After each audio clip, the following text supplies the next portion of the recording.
Hello दोस्तों, कैसे हैं आप सब। आई होप आप बहुत अच्छे होंगे और मैं तो हमेशा से अच्छा रहता ही हूँ। तो सबसे पहले आपसे माफ़ी चाहता हूँ काफ़ी दिनों के बाद ये वीडियो लाने के लिए, बट ये वीडियो लेट लाने के पीछे मेरा एक कारण था।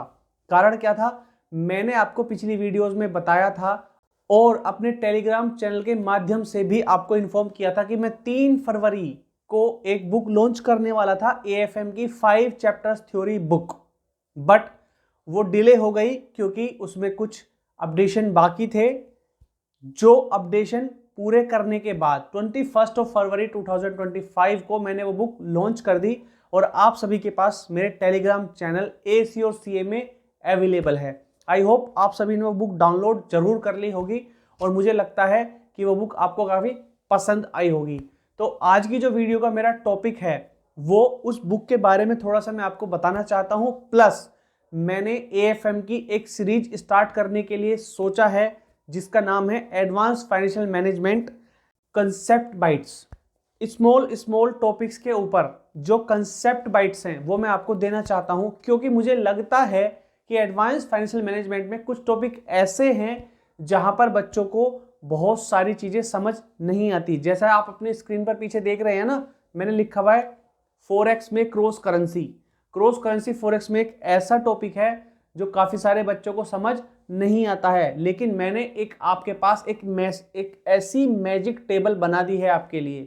एक ऐसी मैजिक टेबल बना दी है कि आप उस टेबल का यूज करो, आपको बिल्कुल भी टेंशन लेने की जरूरत नहीं है और कुछ सेकंडों में ही आपकी करेंसी क्रॉस करेंसी में कन्वर्ट हो जाएगी। तो क्या है वो टेबल और क्या है मेरी एडवांस फाइनेंशियल मैनेजमेंट की 5 चैप्टर्स थ्योरी बुक की विशेषताएं, वो आपको इस वीडियो के थ्रू बताएंगे। चलिए चलते हैं टॉपिक की तरफ फटाफट। सबसे पहले मैं आपको बता दूं, एडवांस फाइनेंशियल मैनेजमेंट की जो मेरी 5 चैप्टर्स थ्योरी बुक है, this one, advance financial management की 5 चैप्टर्स थ्योरी बुक, ये स्क्रीन पर आपके सामने है। जैसे कि आप स्क्रीन पर देख रहे हैं, इस पूरी बुक में मैंने केवल 5 चैप्टर्स कवर करे हैं। Financial policy, risk management, security analysis, securitisation, startup, finance. ये 5 चैप्टर्स की जो थ्योरी है जो बार बार एग्जाम में आपसे पूछी जा रही है, इन 5 चैप्टर्स से वो थ्योरी इस पूरी बुक में कवर है। तो इस बुक की क्या खास बातें हैं। सबसे पहली खास बात, ये बुक केवल 40 पेजेस में है, ओनली 40 पेजेस। मतलब अगर आप इसका प्रिंट आउट निकलवाते हैं बैक टू बैक अगर आप इसका प्रिंट आउट निकलवाएंगे तो 20 पेजेस, और अगर एक पेज पे वन साइड में 2 पेजेस तो ओनली 10 पेजेस में कन्वर्ट हो जाती है। तो मैं कह सकता हूं केवल 10 पेजेस की बुक है थ्योरी की। प्लस दूसरी खास बात क्या है इसकी, दूसरी खास बात इसकी यह है कि इसमें जितने भी स्टडी मटेरियल के क्वेश्चंस हैं, जितने भी RTP के क्वेश्चंस हैं, जितने भी MTP के क्वेश्चंस हैं टिल नवंबर 2024, जो अभी मई के MTP आए हैं वो इसमें मैंने अभी इंक्लूड नहीं किए हैं। आई एम वेटिंग कि जैसे ही मई के दूसरा MTP भी आएगा वो भी मैं इसमें इंक्लूड कर दूं, तो वो अपडेटेड वर्जन आपके पास आ जाएगा विद इन मतलब एग्जाम से कुछ टाइम पहले, जैसे ही वो रेडी होगा। ठीक है, MTP नवंबर 2024 तक जो भी है वो सब कवर है। प्लस में जो नवंबर 2024 का एग्जाम पेपर है वो भी इसमें इंक्लूडेड है। यानी कि इसमें क्या क्या कवर है, इसमें सारे क्वेश्चंस कवर हैं जो आपके स्टडी मटेरियल में है, RTP में है, पिछले 3-4 RTP में है, पिछले मैं समझता हूं कि MTP में है, जो नए कोर्स के MTP RTP हैं वो भी सब इसमें कवर है। नवंबर 2024 तक के एग्जाम भी इसमें कवर है, वो सब इसमें कवर है। तो इसका मतलब क्या है, इसका मतलब यह है कि आपको बाहर से कुछ भी पढ़ने की जरूरत नहीं है, क्योंकि इसमें आपकी पूरी थ्योरी भी कवर है, पूरी थ्योरी भी कवर है, ये भी इसमें कवर है। समझ में आ गई। फिर इसके अलावा सर और क्या है, और क्या है, और सबसे बड़ी बात इसमें निमोनिक भी कवर है। ठीक है, इसमें निमोनिक्स भी कवर है। निमोनिक्स मतलब सर जो हम छोटी छोटी लाइंस बना लेते हैं, वर्ड्स बना लेते हैं, वो भी इसमें कवर हैं। ठीक है, कैसी रही, तो कैसी रही, तो आगे चलते हैं, इस वीडियो को हम आगे देखते हैं। ठीक है, क्यों देखते हैं, क्योंकि इस बुक में और भी कुछ खास बातें हैं। क्या खास बातें हैं, चलिए देखिए। हम जैसे पहले चैप्टर्स की तरफ आएंगे तो मैं पहले चैप्टर को इंट्रोडक्शन करा देता हूं आपका। ठीक है, ये इंडेक्स ये आपने देख ही लिया है। ठीक है, फिर हम आते हैं chapter 1, financial policy and corporate strategy. इसमें देखिए मैंने यहाँ पे ना जो भी जिस एग्जाम में जिस टॉपिक से कोई क्वेश्चन पूछा गया है, अगर वो टॉपिक अवेलेबल है, यानी कि उसकी थ्योरी अवेलेबल है मेरी बुक में, तो मैंने उसके आगे एग्जाम का टाइम लिख दिया है। लेकिन अगर वो नया क्वेश्चन है तो वो नया क्वेश्चन ही इनकॉर्पोरेट कर दिया है। तो इससे आपको क्या बेनिफिट मिलेगा? इससे आपको ये बेनिफिट मिलेगा कि आपके लिए आसानी हो जाएगी पढ़ाई करने में, और आपको बहुत सारा मटेरियल नहीं पढ़ना पड़ेगा। आप सिर्फ इस बुक को पढ़ के जाइए। प्लस में आप ये देख सकते हैं स्टडी मटेरियल का क्वेश्चन है तो मैंने एसएम लिख दिया है। इसके अलावा ये मई 24 में आया क्वेश्चन है तो मई 24 भी लिख दिया है। इसके अलावा आप अगर बुक में आगे चलेंगे तो ये देखिए नवंबर 2023 में ये क्वेश्चन आया था, ये मैंने लिख दिया है कॉर्पोरेट स्ट्रेटेजी के ऊपर। ठीक है, इसके बाद आगे अगर आप चलते चले जाएंगे तो नवंबर 22 में ये क्वेश्चन आया है, ये स्टडी मटेरियल का भी क्वेश्चन है। ये सब मैंने इसमें इनकॉर्पोरेट किया है बुक में। तो आपको बहुत सारा मटेरियल पढ़ने की जरूरत नहीं है, केवल ये 40 पेज पढ़ो और 8 से 12 नंबर की थ्योरी एग्जाम में आपके आ रही है वो आपकी कवर हो जाएगी। इसके अलावा सर क्या है, इसके अलावा ये देखिए मैंने इसमें निमोनिक भी कवर किए हैं। ये क्लास इसका ये आप देख रहे हैं, ये निमोनिक भी मैंने आपको कवर करके दे दिए हैं। तो यानी कि आपको याद करने में भी आसानी होगी। सर इसके अलावा क्या है, इसके अलावा ये है आई एम प्लानिंग की इस पूरी थ्योरी की जो क्लासेस है मैं फ्री ऑफ कॉस्ट यूट्यूब पर अपलोड करने वाला हूँ बहुत ही जल्दी। तो आपको क्या करना है, आपको सबसे पहले एसी और सीए मेरा जो यूट्यूब चैनल है उसको सब्सक्राइब करना है, प्लस में एसी और सीए टेलीग्राम चैनल है वो भी आपको ज्वाइन करना है। चलिए बुक की थोड़ी और विशेषताएं देखते हैं। बुक की विशेषताएं क्या हैं, आप ये देखेंगे मैंने जो इंपॉर्टेंट पॉइंट्स हैं वो सब रेड मार्क कर रखे हैं। ठीक है, प्लस में इसको इतना शॉर्ट इतना कंसाइज बनाया है कि आपको ज़्यादा कचरा पढ़ने की जरूरत नहीं है। ये देखिए निमोनिक भी मैंने बढ़िया बढ़िया बना के दे रखे हैं आपको। ये देखिए रैम्स, तो सब कुछ अवेलेबल है आपका इस बुक में। समझ में आ गई। इसके अलावा क्या है, इसके अलावा जो आपकी जहां पर चार्ट में प्रेजेंटेशन आपको चाहिए वो अवेलेबल है। उसके अलावा जो टेबुलर प्रेजेंटेशन जहां पर जरूरत थी वो टेबुलर प्रेजेंटेशन भी अवेलेबल है। उसके अलावा जहां आपको पॉइंट वाइज प्रेजेंटेशन की जरूरत है वहां पॉइंट वाइज प्रेजेंटेशन अवेलेबल है, प्लस जो निमोनिक है वो तो अवेलेबल आपके सामने है ही। इसके अलावा और एक खास बात है, क्या खास बात है सर, जहां पे आपको ग्राफ्स चाहिए, जैसे कि ये देखिए ग्राफ्स, जो प्रैक्टिकल ग्राफ्स चाहिए वो भी इस बुक में अवेलेबल है समझाने के लिए, ताकि आपको अच्छी चीजें समझ आ जाएं। उसके अलावा इसमें सर क्या है, आप देख सकते हैं इसमें ग्राफ्स भी अवेलेबल हैं। उसके अलावा सर इसमें क्या है, उसके अलावा आप ये देखिए सिक्योरिटाइजेशन के चैप्टर में जो मैंने चार्ट यूज किया है समझाने के लिए पूरे प्रोसेस को, ये एक चार्ट, ये दो चार्ट, ताकि ये पूरा प्रोसेस इस पूरा जो चैप्टर है 2 चार्ट से ही कवर हो जाए। ये सब कुछ इस बुक में इनकॉर्पोरेट किया है, वो भी मात्र 40 पेजेस में, केवल 40 पेजेस में सब कुछ इनकॉर्पोरेटेड है। इसके अलावा फ्री क्लास, इस पूरी थ्योरी की बुक की फ्री क्लास मैं अपलोड करने वाला हूं। तो आपको क्या करना है, आपको एसी और सीए जो मेरा चैनल है वो आपको ज्वाइन करना है टेलीग्राम चैनल, और एसी और सीए जो यूट्यूब चैनल है वो आपको सब्सक्राइब करना है। इसके अलावा आप देखेंगे मैंने इसमें एक 6th चैप्टर भी इंक्लूड किया है। कुछ ऐसे क्वेश्चंस जो हमें लगा कि वो किसी चैप्टर से संबंधित नहीं है या आउट ऑफ द बॉक्स जाके पूछ रहा है, वो सब मैंने पूछे हैं। आप ये देखिए 6 चैप्टर 6 में क्या है, ये चैप्टर 6 पे अगर हम आएंगे, ये देखिए other chapters MTP RTP questions, यानी कि अदर चैप्टर्स। ठीक है, आप ये देखिए बाय एंड होल्ड, ये दिसंबर 21 की है, पेपर में आया हुआ है। दिसंबर 21 में what are the main feature of forward rate FRA, यानी फॉरेक्स वगैरह के, ये net position risk, price risk, इस तरीके से। अब ये जैसे आप देखेंगे हेजिंग इंटरेस्ट रेट रिस्क, यानी फॉरेक्स वगैरह से कुछ थ्योरी क्वेश्चंस पिछले एग्जाम्स में आए हुए हैं, वो सब इसमें डाले हुए हैं मैंने। ठीक है, उसके अलावा आप देखेंगे तो मई 24 में क्वेश्चन आया था ये गिफ्ट सिटी के रिगार्डिंग, ये मई 24 का क्वेश्चन है, मई 24 का क्वेश्चन है। ठीक है, वो भी मैंने इसमें डाला हुआ है। तो समझ रहे हो, कंसाइज, शॉर्ट, क्रिस्प सब कुछ इसमें अवेलेबल है मात्र 40 पेजेस में। समझ में आ गई। 40 पेजेस में 1 साइड बता रहा हूं, और अगर मैं 2 साइड बात करूं ओनली 20 पेजेस, सिर्फ और सिर्फ 20 पेजेस में आपको ये किताब मिल रही है फ्री ऑफ कॉस्ट। तो क्या करना है आपको, इस किताब को फैला दो। समझ में आ गई। अब क्या, अब हम आते हैं अपने कंसेप्ट की तरफ, जो मैं आपको कंसेप्ट समझाने वाला था। CA final AFM concept bytes, forex, cross currency, magic table. Sir ये क्या है क्रॉस करेंसी मैजिक टेबल? तो मैं आपको एक एग्जांपल के थ्रू समझाने वाला हूँ कि ये क्रॉस करेंसी मैजिक टेबल क्या है।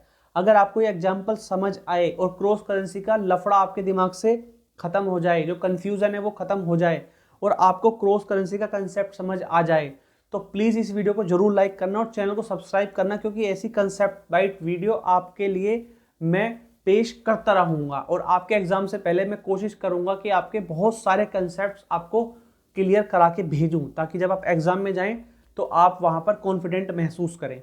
समझ में आ गई बात? चलिए, तो एग्जाम्पल हम यहीं पे ही ले लेते हैं। एग्जाम्पल हमारा क्या है?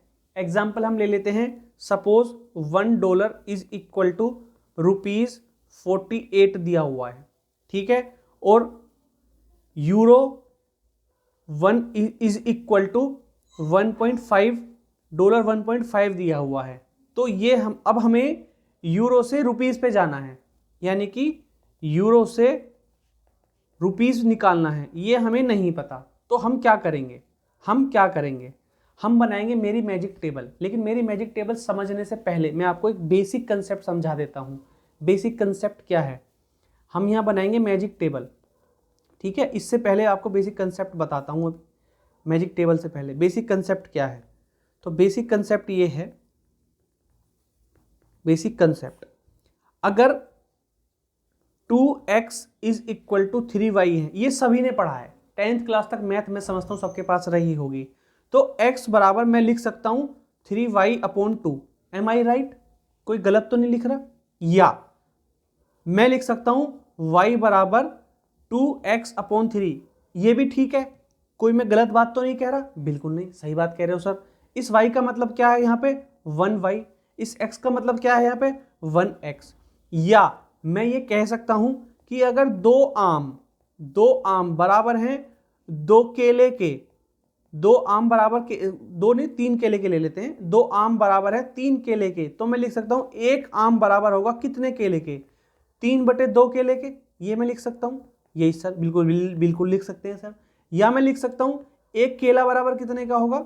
ये होगा 2/3 आम के। बिल्कुल सही बात है सर, कोई दिक्कत परेशानी? बिल्कुल नहीं। इसका मतलब क्या हुआ? इसका मतलब ये हुआ कि जो हमारी इज इक्वल टू की तरफ ये जो संख्याएं रहती हैं ये रेसिप्रोकल हो जाती हैं। समझ में आ गई बात? कोई दिक्कत परेशानी नहीं। ये क्रॉस मल्टीप्लाई होने के बाद डिवाइडेड में चली जाती हैं। बिल्कुल सही बात है। अब हम आते हैं अपनी मैजिक टेबल की तरफ।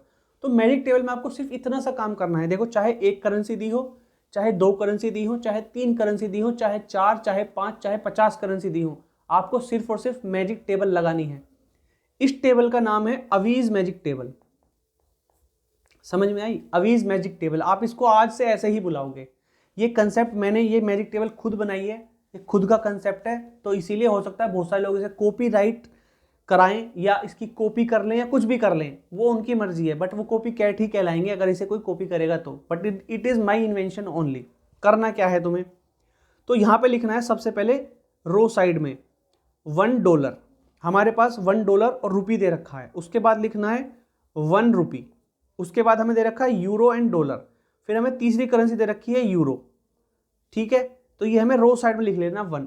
सेम हमें इधर लिख लेना है। क्या लिख लेना है? कि ये हमने लिख लिया डॉलर, ये दूसरा हमने लिख लिया रुपी, और तीसरा हमने लिख लिया यूरो, ठीक है। तो ये हमारी बन गई टेबल। तो सर अब करना क्या है टेबल में? कुछ नहीं करना बंधु, आप बस समझते जाओ, आप बस समझते जाओ। ये हमने बना ली टेबल, ठीक है, ये हमारी बन गई है टेबल, और बस काम हो गया खत्म। अब तो कुछ करना ही नहीं है, अब तो कुछ नहीं करना।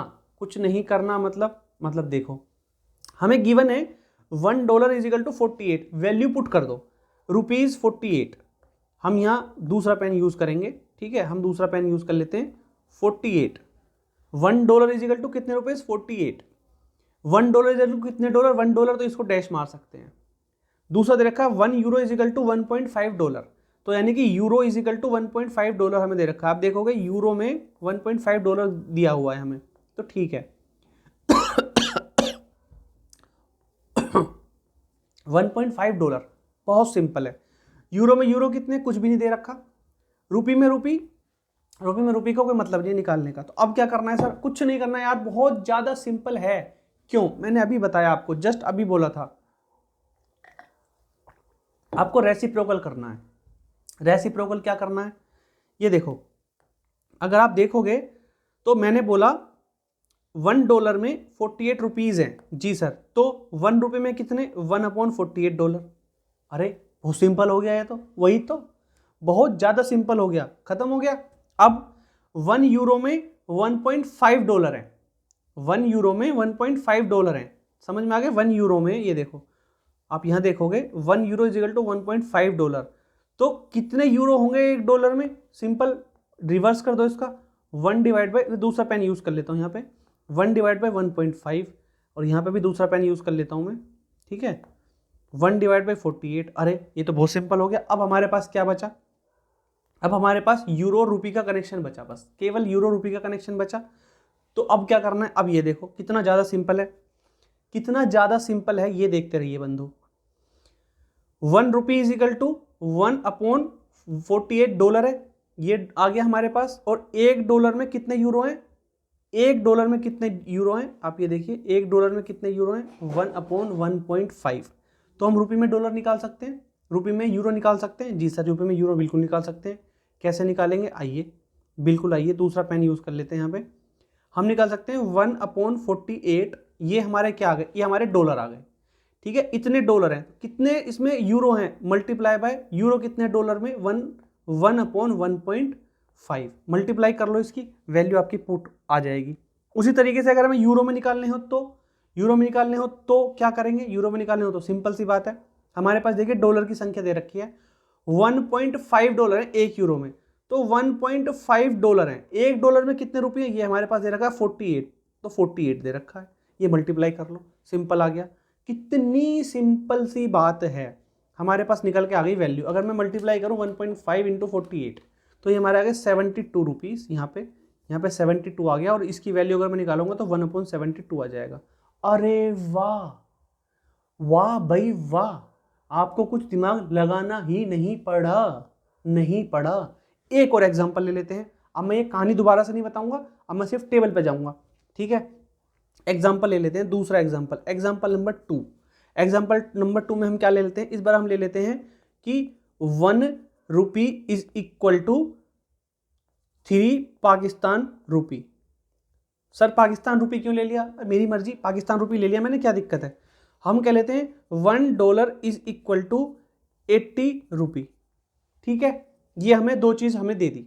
अब हमें क्या करना है? अब हमें क्रॉस करेंसी लगाना है, तो टेबल बना लो भाई। टेबल क्या बनाएंगे? हम बनाएंगे भाई साहब, रुपी दे रखा है हमें, पाकिस्तानी रुपी दे रखा है हमें, उसके अलावा हमें डॉलर गिवन है। ये हमने ले लिया, ये ₹1, ये 1 पाकिस्तानी रुपी, ये $1, ठीक है, कोई दिक्कत परेशानी नहीं। अब इधर ले लेते हैं हम, रुपी ले लिया, पाकिस्तानी रुपी ले लिया, और डॉलर ले लिया। हमें गिवन है ₹1 इजिकल टू कितने पाकिस्तानी रुपी? 3। हमें गिवन है $1 इजिकल टू कितने रुपी? 80 रुपीज़, 80 रुपीज़।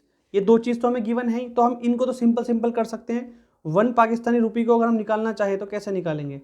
1 पाकिस्तानी रुपी को अगर हम निकालना चाहें तो कैसे निकालेंगे? तो देखो यहाँ देखो, रुपी कितना आएंगे? 1/3 पाकिस्तानी रुपी, ये आ गया, कोई दिक्कत परेशानी? भाई यहाँ से निकल के आ गया, ये है ना 3, ये यहाँ पे आ गया, ये यहाँ से आ गया, डिवाइड बाय हो गया, कोई दिक्कत परेशानी नहीं जी, बिल्कुल कोई दिक्कत नहीं है, समझ में आ गई मेरी बात। फिर अब हमें क्या है? ₹1 में डॉलर निकालने हैं, तो इसको रेसिप्रोकल कर दो, यहाँ पे ले जाके 1/80 आ गया, बिल्कुल बहुत बढ़िया बात। फिर क्या करें? तो डॉलर में डॉलर कुछ आएगा नहीं, रुपये में रुपये कुछ आएगा नहीं। अब क्या करना है? अब डॉलर में पाकिस्तानी रुपये निकालने हैं। अब हमें सिर्फ वैल्यू किसकी निकालनी है? हमें वैल्यू निकालनी है, ये वाली वैल्यू निकालनी है, ठीक है, सॉरी ये वाली वैल्यू निकालनी है और ये वाली वैल्यू निकालनी है, क्योंकि यहाँ तो कुछ आएगा ही नहीं। ये दो वैल्यूज़ हमें निकालनी है, तो कैसे निकालेंगे? अरे कुछ करना ही नहीं है भाई। क्यों नहीं करना सर? ये देखो सिंपल सी बात है, $1 में 80 रुपीज़ है, यस सर, $1 में 80 रुपीज़ है, बिल्कुल सर। उसमें मल्टीप्लाई कर दिया, ₹1 में कितने पाकिस्तानी रुपीज़ हैं? ₹1 में 3 पाकिस्तानी रुपये, तो 3 कर दिया मल्टीप्लाई में, तो हमारा कितना आ गया? 240। यहाँ 240 आ गया, तो ये 1/240 आ गया, बिल्कुल सिंपल। इतनी सिंपल सी बात है बस क्रॉस करेंसी में।